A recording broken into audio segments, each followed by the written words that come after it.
Hello everyone, कैसे हैं दोस्तों। आप लोगों का हमारे YouTube channel yes edu world में बहुत बहुत स्वागत है। दोस्तों, जैसा कि आप जानते हैं एनबीएस नॉन टीचिंग पोस्ट का रिजल्ट आ गया है। कैंडिडेट को डॉक्यूमेंट वेरिफिकेशन के लिए डीबी के लिए बुलाया जाने लगा है।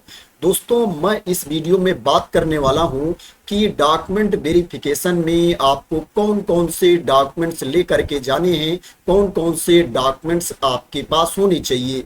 दोस्तों, अगर आपका एनबीएस नॉन टीचिंग पोस्ट के लिए रिजल्ट में नाम आ गया है, आपको डॉक्यूमेंट वेरिफिकेशन के लिए जाना है, तो दोस्तों आप लोगों के लिए ये वीडियो बहुत ही इंपॉर्टेंट है। आप लोग इस वीडियो को मिस ना करना। दोस्तों, मैं आप लोगों को एक दो जो इंफॉर्मेशन देने वाला हूं, बिल्कुल एग्जैक्ट क्लियर इंफॉर्मेशन देने वाला हूं, जिससे क्या है आप लोगों को कोई डाउट नहीं रहेगा।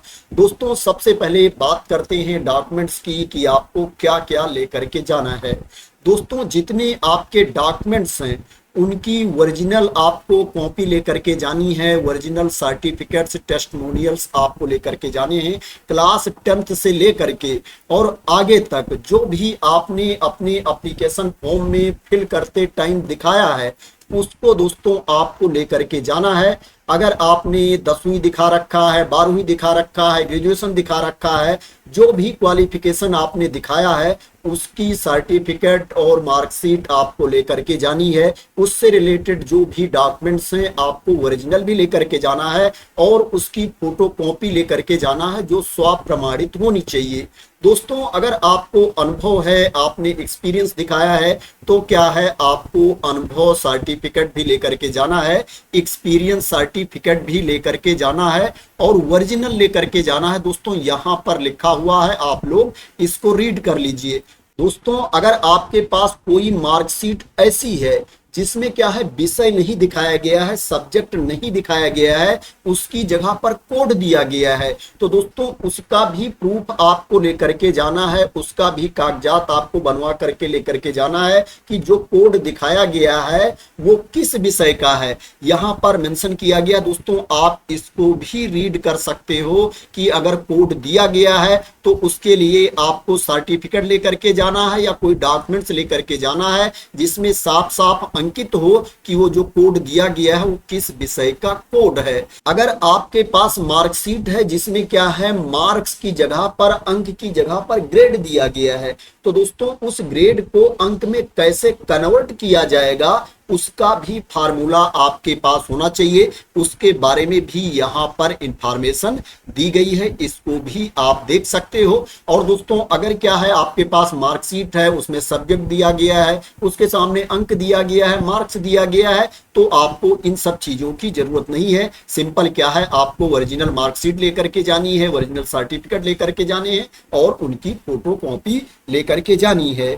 मार्कशीट, सर्टिफिकेट, टेस्टिमोनियल्स के अलावा आपको आइडेंटिटी प्रूफ भी साथ में लेकर के जाना है। ओरिजिनल आईडी कार्ड आपको साथ में लेकर के जाना है। इसके अलावा 2 पासपोर्ट साइज का लेटेस्ट फोटोग्राफ भी आपको लेकर के जाना है। 2 फोटोग्राफ ही दोस्तों आप लोग लेकर के ना जाना, यहाँ पर 2 बताया गया है, आप 2 से ज्यादा लेकर के जाना। अगर कहीं जरूरत पड़ गई तो आप इधर उधर भटकोगे कहाँ, इसलिए आप 2 से ज्यादा फोटोग्राफ लेकर के जाना। यहाँ पर बताया गया है कि 2 लेटेस्ट पासपोर्ट साइज का फोटोग्राफ आपके पास होना चाहिए।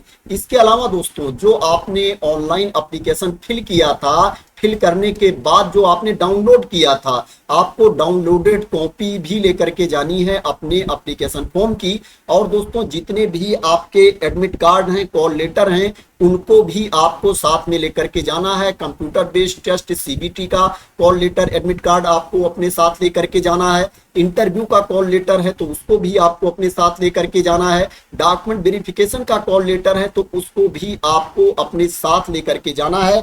यहाँ पर बिल्कुल क्लियर मेंशन किया गया है कि जितने भी आपके कॉल लेटर हैं उनको लेकर के जाना है और जो आपका ऑनलाइन एप्लीकेशन फॉर्म है जिसको आपने डाउनलोड किया है उसको भी लेकर के आपको जाना है। इसके अलावा दोस्तों, अगर आप रिजर्वेशन चाहते हैं, छूट चाहते हैं, तो उससे रिलेटेड सर्टिफिकेट कागजात भी आपको लेकर के जाना है। अगर आप एससी कैटेगरी के कैंडिडेट हो, एसटी कैटेगरी के कैंडिडेट हो, ओबीसी कैटेगरी के कैंडिडेट हो, पीडब्ल्यूबीडी कैटेगरी के कैंडिडेट हो या ईडब्ल्यूएस कैटेगरी के कैंडिडेट हो या एक्स सर्विसमैन हो, तो उससे रिलेटेड सर्टिफिकेट आपके पास होनी चाहिए, उससे रिलेटेड डॉक्यूमेंट आपके पास होना चाहिए। और जो डॉक्यूमेंट्स आपके पास होना चाहिए, सेंट्रल गवर्नमेंट की सर्विस के लिए जो फॉर्मेट होता है उसी फॉर्मेट में आपके पास होना चाहिए। जो ओबीसी सर्टिफिकेट आपके पास होनी चाहिए, गवर्नमेंट ऑफ इंडिया के फॉर्मेट में आपके पास होनी चाहिए। दोस्तों यहां पर क्लियर मेंशन किया गया है, आप लोग इसको रीड कर लीजिए। दोस्तों ईडब्ल्यूएस सर्टिफिकेट की बात करें, जिसको लेकर के बहुत से कैंडिडेट कंफ्यूज रहते हैं, बार बार कमेंट करते रहते हैं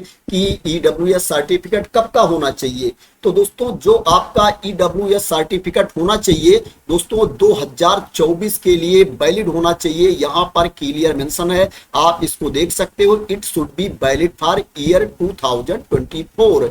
2024 के लिए आपकी ईडब्ल्यूएस सर्टिफिकेट वैलिड होनी चाहिए। और दोस्तों अगर आप कहीं पर नौकरी कर रहे हैं, कहीं पर जॉब कर रहे हैं, तो दोस्तों उसके लिए क्या है, नो ऑब्जेक्शन सर्टिफिकेट भी आपके पास होनी चाहिए, एनओसी भी आपके पास होनी चाहिए। दोस्तों इसमें जो भी एलिजिबिलिटी चेक की जाएगी, जो भी क्वालिफिकेशन आपके पास होना चाहिए, जो कट ऑफ डेट है दोस्तों उसी के अकॉर्डिंग चेक किया जाएगा। कट ऑफ डेट के अंदर क्या है, आपका जो क्वालिफिकेशन है वो आपको क्वालिफाई होना चाहिए, जो भी आपके पास योग्यता है वो कंप्लीट होनी चाहिए।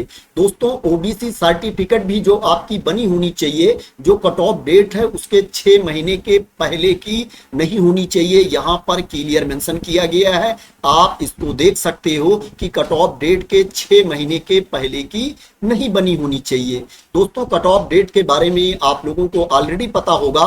दोस्तों जो एप्लीकेशन की लास्ट डेट थी वो कट ऑफ डेट थी। दोस्तों कट ऑफ डेट को लेकर के भी बहुत लोग कंफ्यूज हो सकते हैं, क्योंकि जो एप्लीकेशन की लास्ट डेट थी उसको आगे भी बढ़ाया गया था। दोस्तों जो डेट आगे बढ़ाई गई थी एप्लीकेशन की, उसको कट ऑफ डेट नहीं माना जाएगा। जो पहली बार एप्लीकेशन की लास्ट डेट थी दोस्तों उसको कट ऑफ डेट माना जाएगा। एप्लीकेशन की लास्ट डेट क्या थी उसको भी दोस्तों मैं आप लोगों को बता देता हूं, क्योंकि मैं आप लोगों को बिल्कुल क्लियर इंफॉर्मेशन इसमें दूंगा, एग्जैक्ट डेट दोस्तों आप लोगों को बताऊंगा। दोस्तों जो कट ऑफ डेट थी वो 30 अप्रैल 2024 थी। 30 अप्रैल 2024 को आधार मान करके आपकी एलिजिबिलिटी चेक की जाएगी। जो एजुकेशनल क्वालिफिकेशन है, एज लिमिट है या अदर रिक्वायरमेंट है, वो 30 अप्रैल 2024 के डेट के बेसिस पर चेक की जाएगी। दोस्तों इसमें जो एप्लीकेशन फिल करने की लास्ट डेट है उसको आगे बढ़ाया गया था, लेकिन जो कट ऑफ डेट है उसमें बदलाव नहीं किया गया था। आप देख सकते हो जो एप्लीकेशन की डेट बढ़ाई गई थी उसकी नोटिस है। दोस्तों इसमें नीचे बिल्कुल क्लियर मेंशन किया गया है कि जो एलिजिबिलिटी क्राइटेरिया चेक करने की कट ऑफ डेट है दोस्तों 30 अप्रैल 2024 ही रहेगी, इसमें बदलाव नहीं किया गया है। दोस्तों ये जो नोटिस आप लोगों के सामने ओपन है ये ऑफिशियल नोटिस है। जितनी भी नोटिस मैं आप लोगों को दिखा रहा हूं इसमें कुछ एनटीए के द्वारा जारी की गई थी और कुछ नोटिस एनबीएस के द्वारा जारी की गई है, नवोदय विद्यालय समिति के द्वारा जारी की गई है। तो दोस्तों आशा करते हैं कि आपको क्लियरिटी मिल गई होगी कि आपको कौन कौन से डॉक्यूमेंट्स लेकर के जाने हैं। दोस्तों जो टाइम आपको दिया गया है डॉक्यूमेंट वेरिफिकेशन के लिए, जो आपका रिपोर्टिंग टाइम है उससे पहले ही आपको पहुंचना है जहां पर आपका डॉक्यूमेंट वेरिफिकेशन होना है। और दोस्तों जिस टाइम तक संभावना है कि आपका डॉक्यूमेंट वेरिफिकेशन कंप्लीट हो जाएगा दोस्तों उससे ज्यादा टाइम ही आपको लेकर के चलना है, क्योंकि कई बार ज्यादा टाइम भी लग जाता है। इसलिए आपको जो प्लानिंग करके जाना है दोस्तों ज्यादा टाइम ही आपको लेकर के चलना है। तो दोस्तों आशा करते हैं कि आप लोग मेरे द्वारा दी गई इंफॉर्मेशन से सेटिस्फाई होंगे और दोस्तों ये वीडियो आपको पसंद आई होगी। दोस्तों अगर ये वीडियो आपको पसंद आई है तो इसको लाइक कर देना, शेयर कर देना, जिससे क्या है दूसरे लोगों को भी क्लियरिटी मिल सके, दूसरे लोगों को भी बेनिफिट मिल सके। और दोस्तों इसी तरह की इंपॉर्टेंट अपडेट के लिए, इंफॉर्मेशन के लिए, वैकेंसी के न्यूज के लिए दोस्तों आप लोग मेरे चैनल को सब्सक्राइब कर लेना अगर अभी तक सब्सक्राइब ना किया हो। तो थैंक यू सो मच दोस्तों फॉर वॉचिंग।